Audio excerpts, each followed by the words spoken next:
My name is Ruth Alton. After building an AI system that could save lives, I watched my boss pitch it as his own, cutting me out like I was disposable. It wasn't just betrayal. It was erasure. I felt humiliated, angry, but I didn't disappear. I documented everything. And I fought back. Quietly, completely. Please listen to the full story. Then tell me, was I right to walk away from everything I built? Or should I have handled it differently? I need your honest advice. I remember that Tuesday like I remember the smell of my mother's kitchen on Sunday mornings. Vivid, particular, impossible to forget. It was one of those gray Portland days where the drizzle felt more like a whisper than rain. The office coffee tasted stale. My inbox was quiet. Everything should have been normal. But it wasn't. There's something about certain days. They don't scream when they unravel. They hum. That morning at Ceridian Labs started with the same hum. The same elevator chime on the 4th floor. The same soft click of shoes across polished laminate. I dropped my coat over the chair, booted up my machine, and took a slow sip of coffee that had clearly been sitting too long. It didn't matter. I had code to check. The 4th floor at Ceridian was dubbed the Quiet Zone, mostly because we weren't marketing or sales. We were the people who built the thing. The product didn't exist without us, though sometimes I wondered if anyone upstairs remembered that. My cubicle faced the east windows, where you could just make out the Willamette River if you stood up and squinted past the glare. I'd been with Ceridian for almost 3 years. Long enough to know where the ghosts hid in the machine. Long enough to know whose voice carried weight in the weekly stand-ups. And long enough to know that just because someone praised you in public didn't mean they had your back when it counted. Jarrett Bexley, our CTO, was one of those men who made you feel noticed when he needed you, and invisible when he didn't. He was charming in that practice way, like he'd watched enough TED Talks to know how long to pause before a punchline. There was a time I thought he respected me. He used to say things like, "Ruth, you're the backbone of our infrastructure," and, "Without your work, PulseTrack wouldn't even boot." It felt good, then. I believed him. That morning, though, I noticed something. At around 10:15, Jarrett called a few people into the glass conference room near the kitchen.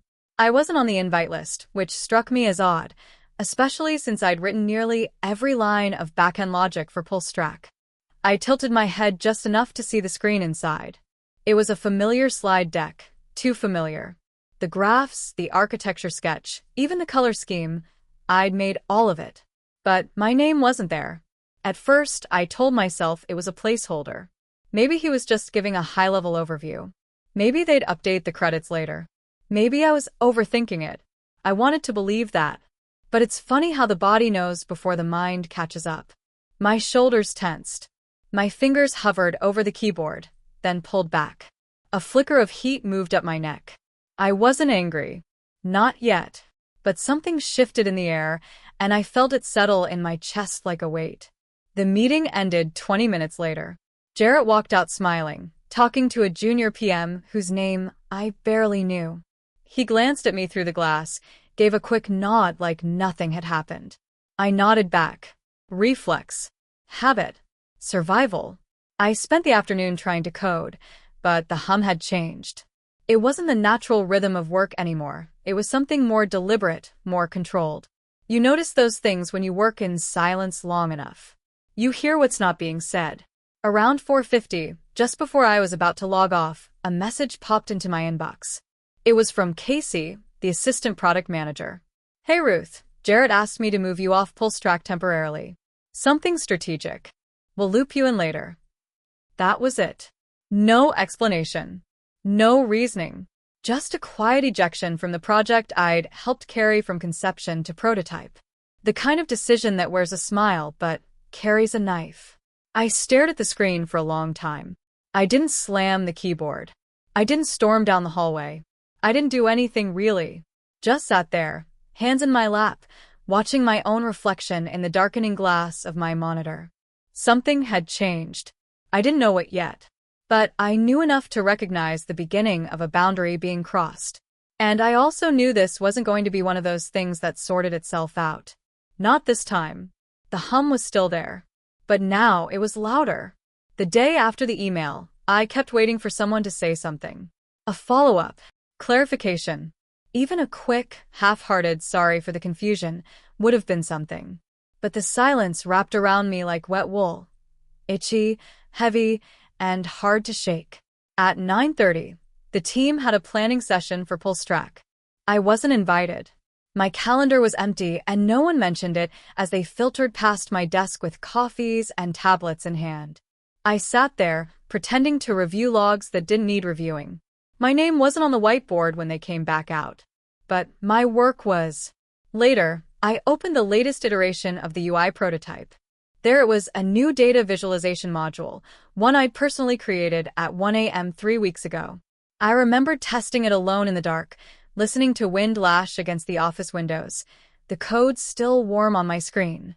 And now it was sitting there, modified slightly, renamed, and unattributed. Around noon, Jarrett slid by my desk. He didn't sit, just hovered in that casual way of his, hands in his pockets, as if he were stopping by to shoot the breeze. "Hey Ruth," he said, too cheerfully.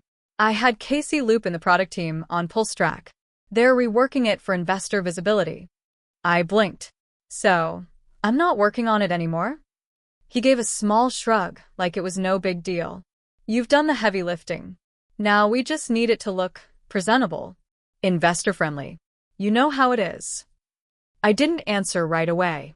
I think he took my silence for agreement, because he patted the edge of my desk and said, "Appreciate you as always." Then he was gone. That was the moment I felt it. Not confusion, not anger, not even hurt. Just a quiet, low throb in my chest that felt an awful lot like shame. But not the kind that comes from doing something wrong. The kind that comes from knowing you're being erased and not knowing whether to fight or fold. I didn't talk to anyone else that day. I barely touched lunch. When 5 o'clock came, I packed up slow, like moving too fast might snap whatever thread I was still holding on to. I walked 6 blocks in the mist to Redfern Cafe. Not for the coffee, it was terrible, but because Elena liked it there. It was her kind of place. Worn leather chairs. Lamps with soft amber light. Books lining the walls nobody really read, but made you feel smart just sitting near them. She was already there, tucked into the corner booth with a peppermint tea and a yellow legal pad full of notes, like always. Elena had been my mentor back when I first joined Ceridian. She'd left last year to consult on her own, but we still met up from time to time. She was the kind of woman who asked how you were and actually waited for the answer. When I slid into the booth, she looked at me for a beat longer than usual. "Something's shifted," she said. I nodded, peeled the lid off my coffee, and said nothing. "Want to tell me?" I stared at the swirl of foam for a moment. "They took me off PulseTrack." Elena raised an eyebrow. "What?" "Jarrett says the product team's polishing it for investors. I guess engineers aren't supposed to be visible." She leaned back, folded her arms. "He's using your work?" "All of it." There was a pause. Not the awkward kind. The loaded kind. She finally said, "Ruth, sometimes keeping the peace outside means going to war inside." I looked up. I don't want to be that person. The one who's always complaining. The one everyone whispers about. "Let them whisper," she said, voice quiet but sharp. "What you tolerate teaches people how to treat you." That stuck. Like something spiritual, in its own right. Not a sermon, just truth. Later that night, back at home, I opened my laptop and started digging through old files. I wasn't even sure what I was looking for. Maybe a thread. A foothold. A way to prove, to myself at least, that I hadn't just given everything away. Then I remembered something from a year and a half ago. When I first joined Ceridian, I'd worked with a lawyer to review my contract. Back then, I was finishing up a side project in machine learning and wanted to be sure that anything I created outside of work hours, especially on my own equipment, was mine. We'd added a clause. A specific one. I even had the emails to prove it. My hands moved faster now, searching for the chain. Found it. April 3rd, subject, contract clause addendum. There it was, my request, the language we'd agreed on, and Jarrett's digital sign-off. Clear as daylight. The core algorithm behind PulseTrack, the heart of the system, was my property. I leaned back, staring at the screen. Not smiling. Not triumphant. Just steady. Like coming up for air after treading water too long. I didn't know what I was going to do next. But for the first time in days, I felt something real. I wasn't powerless. Not this time. They held the all-hands meeting on a Thursday. Jarrett made sure to call it a celebration of innovation, which should have tipped me off. Anything labeled as a celebration in corporate culture usually means someone's about to be erased with a smile. We crammed into the third-floor conference room, the one with the glass walls and stale muffins. I stood near the back, behind a pillar, half by choice. I watched as Jarrett stepped up with his signature rolled sleeves and microphone confidence. He started with the usual preamble. It's been a phenomenal quarter. None of this would be possible without the incredible team. We're on the brink of something transformative. Then he pulled up the PulseTrack slide deck. The diagrams were clean, streamlined, pretty, stripped of any trace of the raw logic that powered them, my logic. He talked about the architecture in broad strokes, skated past the core algorithm, and used words like collective breakthrough and cross-functional synergy. My name never came up. At first, I didn't react. I'd half expected it. But then I saw something in the corner of the slide, an input-output map I'd drawn by hand in my notebook one late night, out of frustration because the team couldn't visualize the sequence. It was mine, down to the indentation quirks. Still no mention. Beside me, someone leaned in, Kyle from data science. He whispered, "Weird that he didn't credit you. Weren't you the one who built most of this?" I didn't respond, just nodded slightly, like it didn't matter. But inside, something recoiled. After the meeting, I waited. Maybe Jarrett would circle back. Maybe he'd say, "Sorry, I should have acknowledged your work." He didn't. He breezed past me in the hallway, clapping interns on the shoulder and laughing too loudly. I followed him down the corridor and caught him near the espresso machine. "Hey," I said. He turned, still mid-chuckle. "Ruth. Great session, huh?" "Yeah," I said slowly. "Just curious, why wasn't I credited for PulseTrack?" He blinked once, then tilted his head, as if I'd asked why the sky was blue. "It's a team effort," he said. "You're one piece of a larger puzzle." I kept my voice steady. "But you showed my design work. My models." He gave that smile I'd come to recognize, the one that looked sympathetic but held no warmth. "Just calculation." "Let's be honest," he said, voice dropping just slightly. "You're not the kind of face investors want to see. This is not about code anymore. It's about story. Positioning." My chest tightened. I said nothing. He added, "You've done your part. Now, let the product team make it marketable." He walked away before I could say anything else. It wasn't just what he said. It was how he looked at me, like I was something to manage, not someone to respect. Like I should be grateful to have played a backstage role. That night, I couldn't sleep. I lay in bed staring at the ceiling, replaying the exchange over and over. Every time, I imagined myself saying something stronger, cutting, righteous. But I hadn't. I'd stood there, frozen. I thought about Elena. Her voice came back to me, as clear as if she were sitting beside me. Silence doesn't mean wisdom. Sometimes it means surrender. Was I surrendering? I'd spent years telling myself I didn't care about credit. That good work would speak for itself. But good work can't shout through a closed door. And lately, it felt like the door was closing fast, and I was on the wrong side of it. The next morning I got to the office early.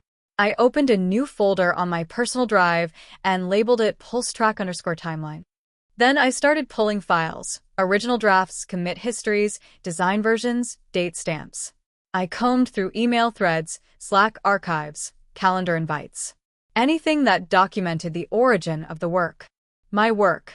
I wasn't collecting it to use. Not yet. I didn't even know what I'd do with it.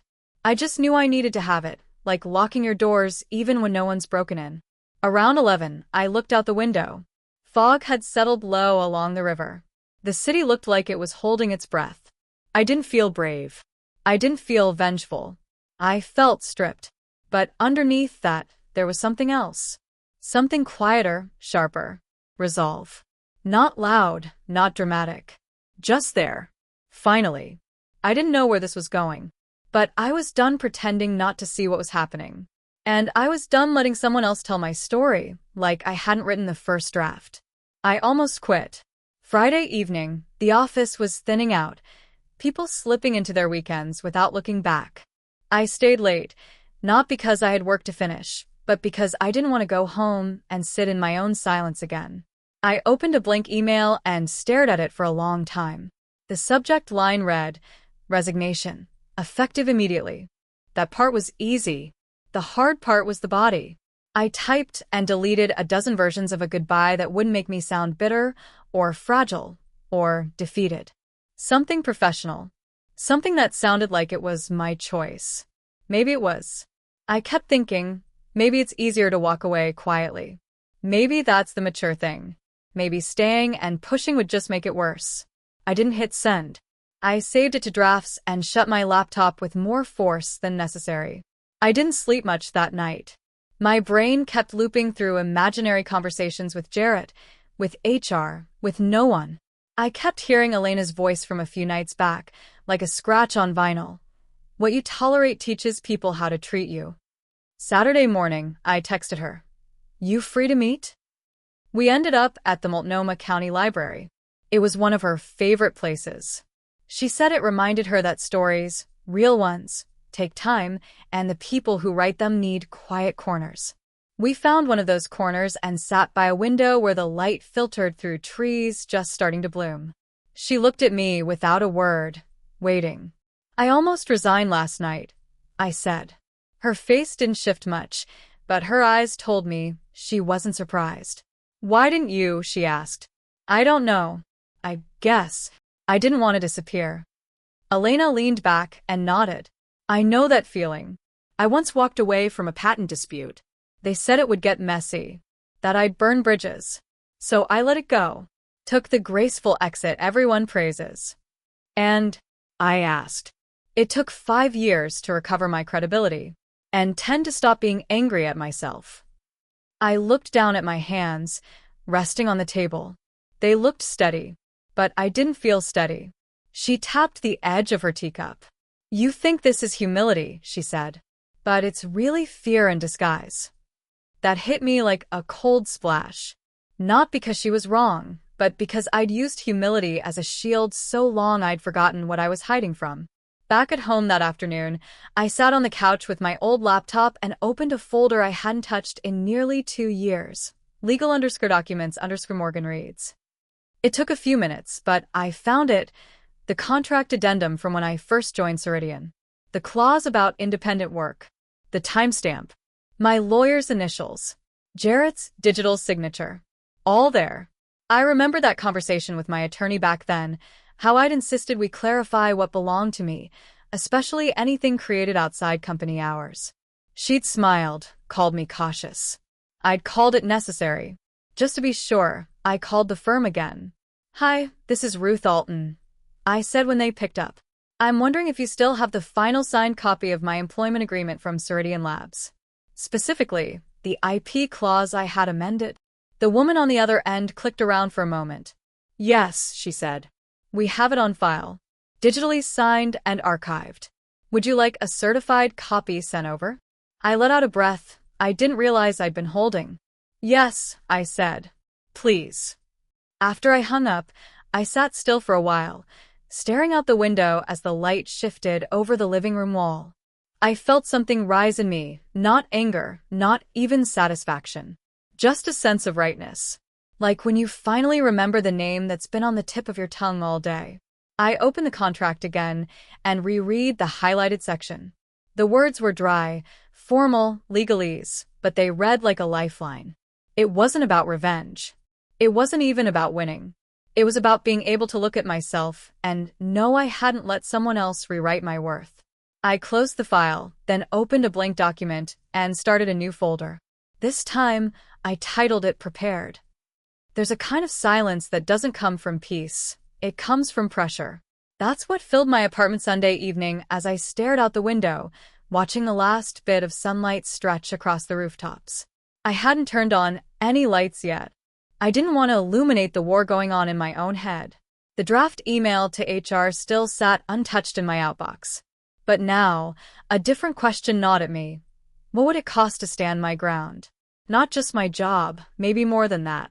My reputation, future offers, the unspoken labels people slap on women who speak up. Difficult, emotional, uncooperative. And all over what? Attribution? A name on a slide deck? Part of me still wanted to play it down, to call it a misunderstanding. But the other part, the one that remembered every late night, every piece of code, every workaround nobody else saw, that part wouldn't let it go.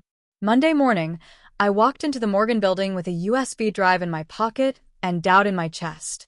My attorney, Nina, greeted me with a familiar calm. She'd always been steady, sharp, and honest in a way that never felt dismissive. We sat in her office, overlooking the South Waterfront. She flipped through the contract and digital records I'd sent her over the weekend, her brow furrowing just slightly. When she spoke, it was with certainty, not volume. "The software core you built belongs to you, Ruth," she said. "It was developed outside company hours, on your own equipment, and explicitly covered under the ownership clause we added. If they use it, or sell it, without your written consent, it's theft. Full stop." I looked down at my hands, folded so tight they ached. "But I didn't mean for it to come to this," I said, voice barely above a whisper. She closed the folder, leaned forward. "You didn't. He did." I nodded, but the words felt like they were being absorbed through skin, not understood. There was a part of me still clinging to the idea that this could be handled quietly, professionally, without drama. But that door was closing. When I got back to the office, the first thing I noticed was the tension. It was subtle.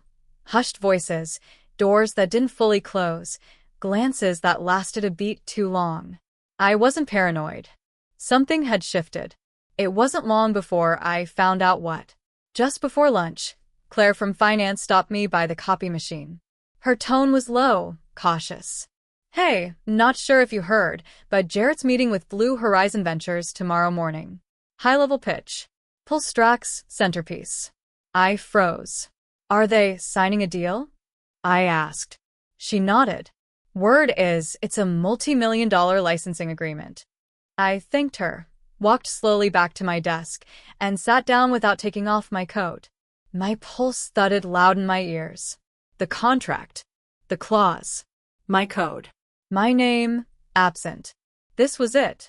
There wouldn't be another chance to protect what was mine. If that deal went through, it wasn't just about credit anymore. It was about ownership. Legally. Financially. I opened the folder on my desktop labeled PulseTrack_ownership. Every document was in place: emails, timestamps, source files, legal copies. My paper trail was airtight. I sat with my hand over the mouse, eyes locked on the screen. I didn't feel brave.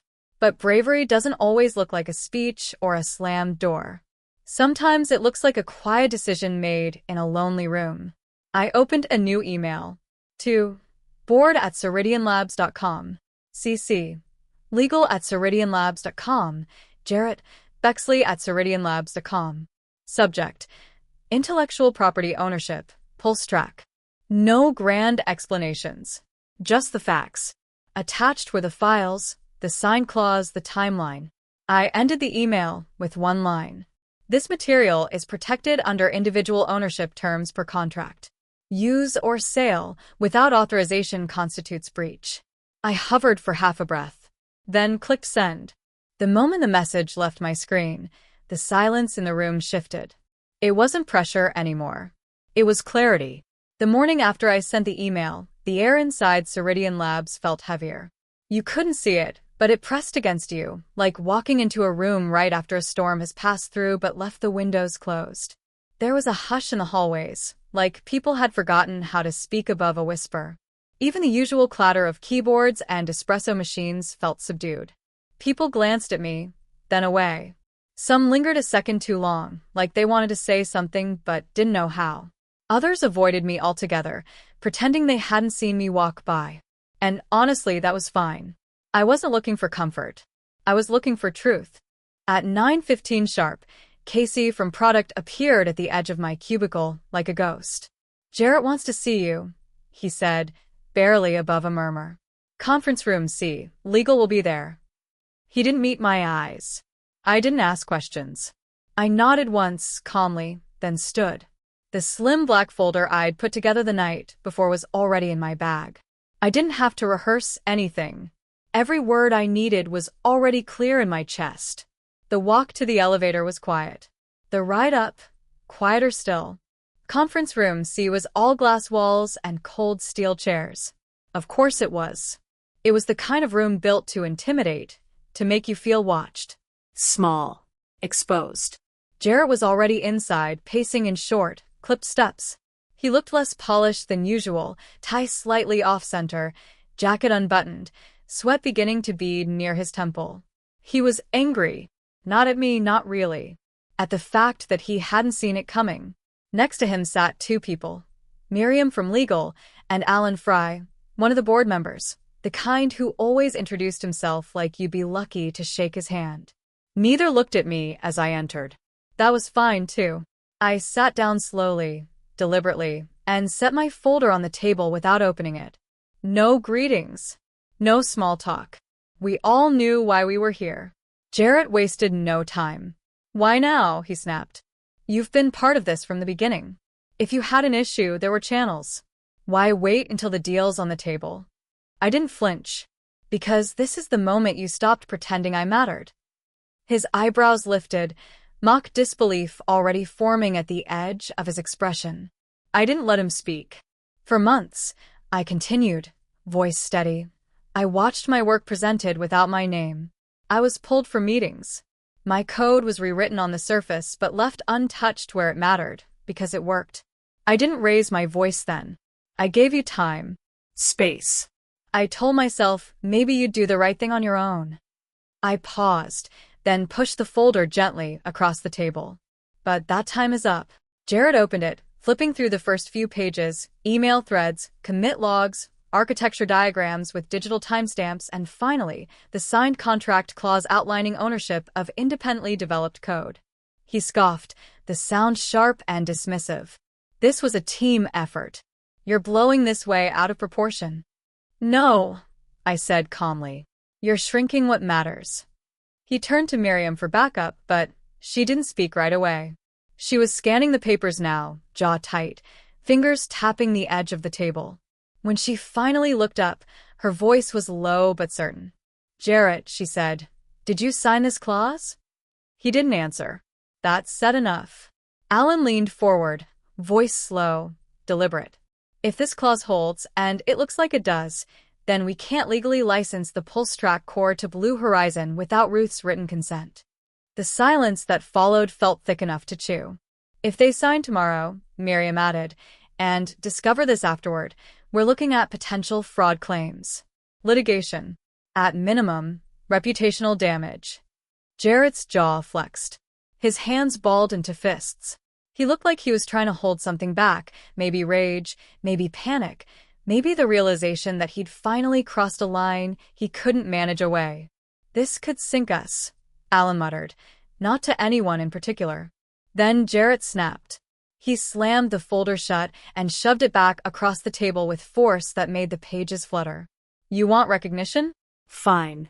You want your name in lights? Take it. But don't pretend this is about ethics. I stood up. This isn't about lights, I said, quietly but firmly. It's about ownership. You didn't read the fine print, Jarrett. But I did. He stared at me, breathing hard, but I didn't look away. I didn't yell. I didn't gloat. I didn't even blink. Then I turned and walked out, leaving the glass walls and the power suits behind me, leaving the silence to sit with the people who had earned it. I came in early that morning, not to finish work, not to leave a note, not even to be seen. I came in early because I wanted the quiet. I needed space to leave without anyone trying to soften it or make it tidy. I wanted to walk out the way I came in 3 years ago, on my own terms. The office lights were still half-dimmed in that automatic energy-saving mode, the kind that flickers back to life when it senses movement. I passed the framed mission statement near reception, the one that said things like integrity, collaboration, human-first innovation. I didn't stop. I'd memorized every empty word years ago, back when I still thought they meant something. At my desk, everything was exactly as I'd left it. My monitor slept in a haze of dust. The ceramic mug that said "Women in Tech" was chipped on the rim, the print faded from too many washes. My chair still leaned, slightly, to the left.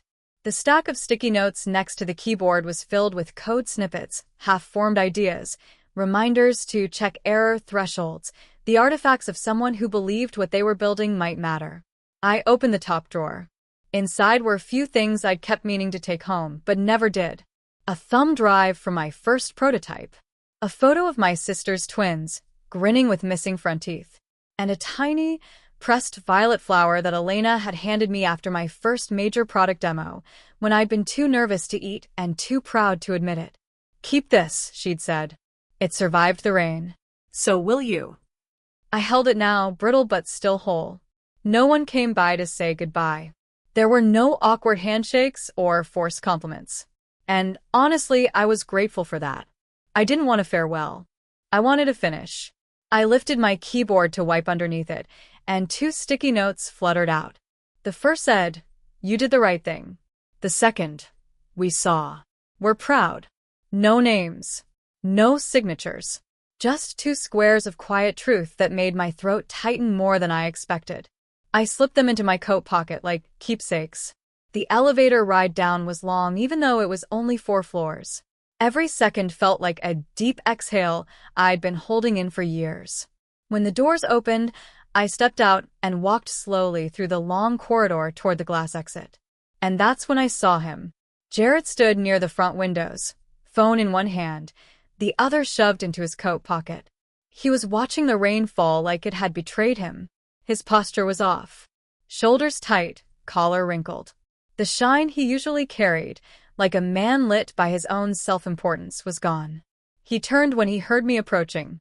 We locked eyes for a moment, and for the first time, he looked small. Not broken, not humbled. Just stripped down to something real and unsure of what to do with it.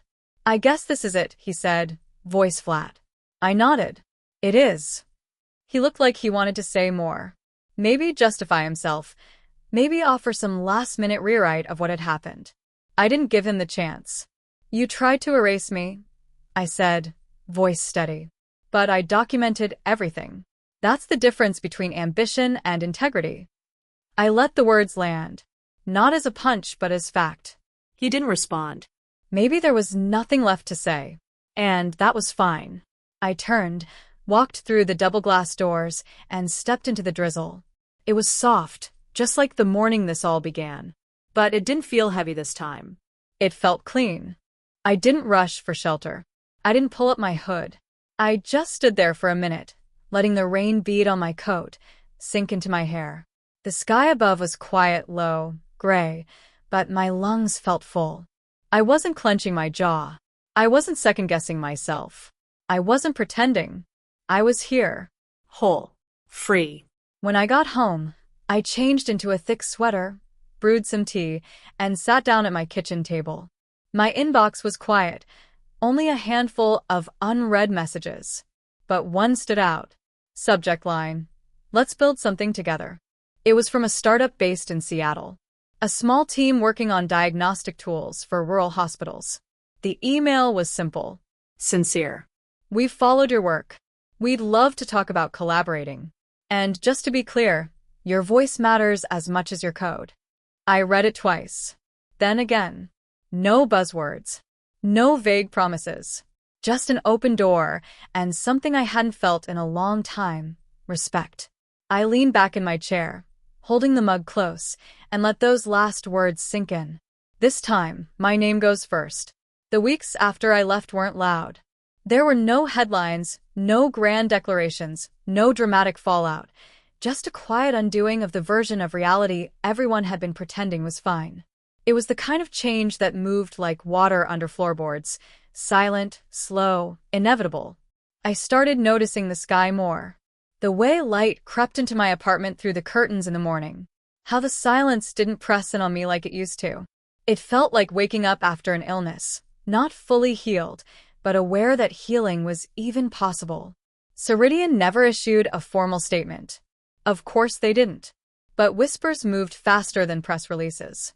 One morning at Red Fern, the barista leaned in while handing me my coffee and said, "You were right, you know. Word is, Jarrett's been put on leave. Something about internal ethics." Then she winked, like we were co-conspirators.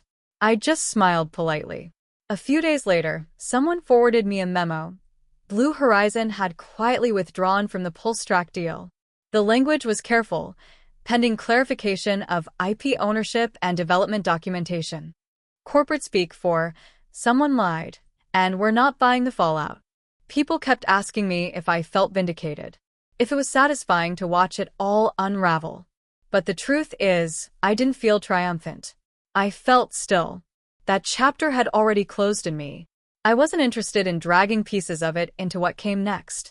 I'd made peace with what I left behind, and with what I'd reclaimed. One rainy Thursday, Elena came by with a paper bag and that warm, thoughtful energy she always carried, like she knew how to sit beside your silence, without needing to fill it. "I brought cinnamon pinwheels," she said, setting them on the counter. "Still warm." She didn't sit right away. Just stood there, quietly watching me pour tea, like she could sense I'd been turning something over in my mind. After a moment, she said, softly, "You held the line. You kept your soul intact. That's rarer than people think." I didn't answer right away. I just nodded, the weight of her words settling in. I hadn't understood what she meant all those months ago, when she warned me about the cost of silence. But now I did. Holding the line wasn't about being brave, it was about refusing to shrink. A few days later, an email appeared in my inbox. Subject: "Let's talk collaboration." It was from a small health tech startup in Spokane, early stage, bootstrapped, focused on AI diagnostics for rare illnesses.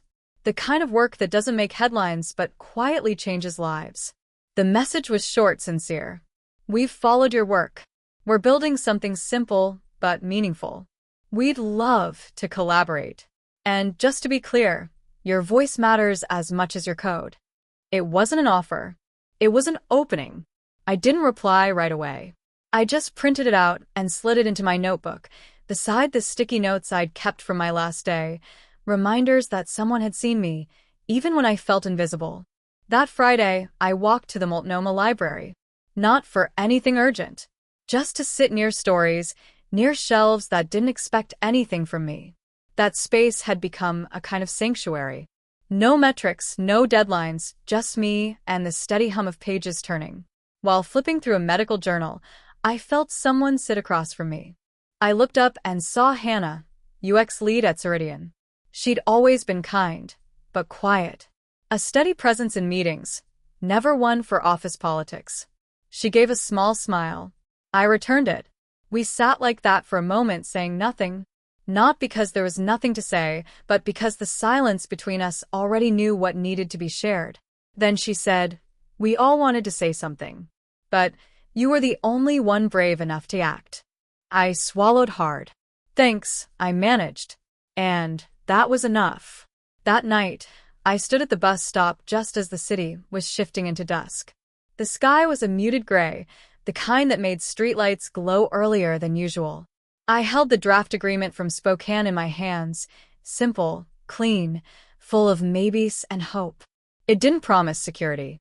It didn't offer prestige. But it offered freedom. As the bus pulled up, headlights cutting across wet pavement, I looked around. People heading home. Windows lit up in high-rises. A world moving forward, whether I clung to it or not. I used to believe that speaking up would cost me everything, that if I named what was wrong, I'd lose what little I had left. I thought silence was the safer choice, the more professional one. But I was wrong. I didn't lose everything. I only lost what was never worth keeping. Sometimes, the hardest part isn't losing what you built. It's realizing you were never truly seen while building it. I told this story not to be bitter, but because I know I'm not the only one who's been quietly pushed aside, told to be grateful while being erased. Have you ever felt that too? If this story stirred something in you, even just a small ache or a quiet memory, I hope you'll stay with me for more. Because stories like this aren't just mine. They're ours.